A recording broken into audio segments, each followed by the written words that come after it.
So as we head to Watkins Glen this weekend, it's a very fitting time to talk about road course races. For a while now, I've looked at Sonoma and Watkins Glen as a couple of the most overrated races on the schedule, and this especially applies to the kind of road course racing we have had lately. In this video, I will be looking at some of the most recent road course races starting in 2017. In the summer of 2017, NASCAR headed to Sonoma Raceway, which was hyped up, as all road course races are. We ended up with a strategy-based race, and Kevin Harvick pulling away with a huge lead at the end to take the win.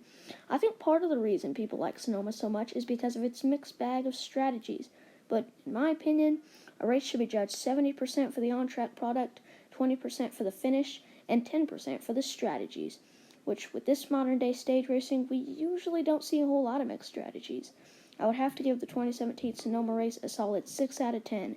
The racing could have been better, but the strategies were very interesting, as we saw guys like Chad Knaus and Paul Wolfe make aggressive pit calls. But I do want to note the incredible battle for second we had on the final lap, which a lot of people seem to overlook. A little over a month later, NASCAR took to the road course of Watkins Glen, where we had a race slightly better than Sonoma, but still not great. Martin Truex Jr. would hold off Matt Kenseth to take the checkered flag. While there wasn't many mixed strategies, we saw a fuel mileage finish take place, where Truex was running on fumes to hold off Kenseth. Overall, I have to give the race a 7 out of 10. The racing was okay, the finish was okay, it was just an okay race. Now we fast forward a year to June of 2018, where we raced at Sonoma. Like most of the Sonoma races in prior years, the race was about average. We saw Martin Truex Jr. continue his road course dominance with yet another victory. The racing was bad, strategies were mixed, but they were about average. Most of them were only to capture a stage win or gain stage points. Is it bad that I remember more from the 2017 race than I do this race? I give the event a 6 out of 10. We now flash back to a year ago, where we saw a fan favorite finally win at Watkins Glen. The start was pretty chaotic, with drivers stacking up causing carnage. Multiple drivers inherited damage, but none got more than Joey Logano, who would slide into the gravel trap and have only his second DNF of 2018.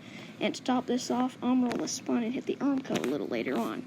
A big turning point in the race was when Denny Hamlin and Kyle Busch, two of the biggest competitors in the race, had pit road issues and fell way back. They would have to rebound. At the end of the day, it came down to fuel mileage, and Chase Elliott had to hold off Martin Truex Jr. for the victory. Chase took the white flag and almost spun in turn 1 as he overshot the corner, but he barely came back on the track in the lead. Elliott would end up having just enough gas in his tank to coast home to victory, capturing his first career win to the NASCAR fanbase's delight. I give this race a 7 out of 10. It was a slightly above average race.